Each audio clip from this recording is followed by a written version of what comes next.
Now, I suggest to you one final thing here. What is choosing the red pill? So the Matrix, Keanu Reeves, Neo, has a choice. Blue pill versus red pill.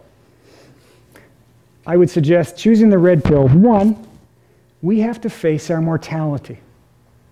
We have to face it, and we have to try to get away from the abstract view of this, that someday I will cease to exist, and recognize it and think about it. And I bet you're like me.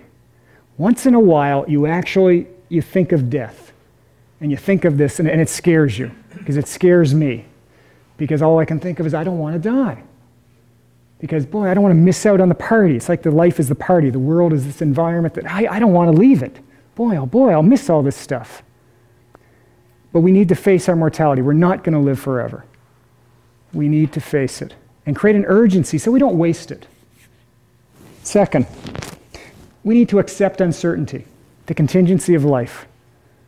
We have to just accept that we don't have all the answers. I don't know the effects of my choices. I can choose something tomorrow and find in 2 years from now hate my choices. But it's easy, of course, to rewrite our choices.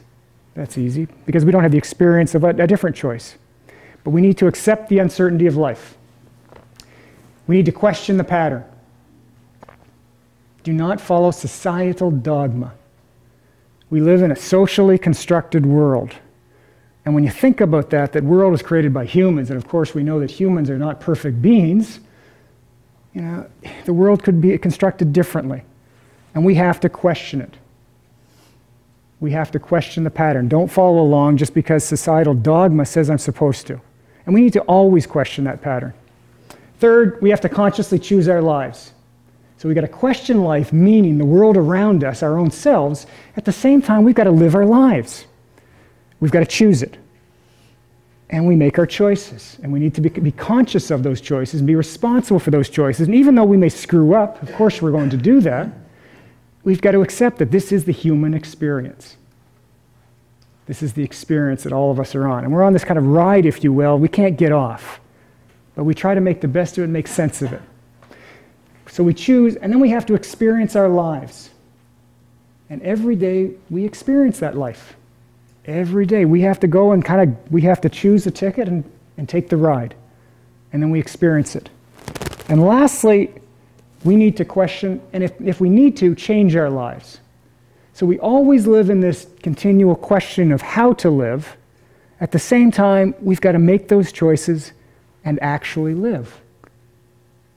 And this is the red pill, consciously facing my life. And I think the challenge now in the 21st century is that it's being argued, and I agree with it, that humankind, we're kind of at a crossroads. And what are we going to do? Which way is the world going to go?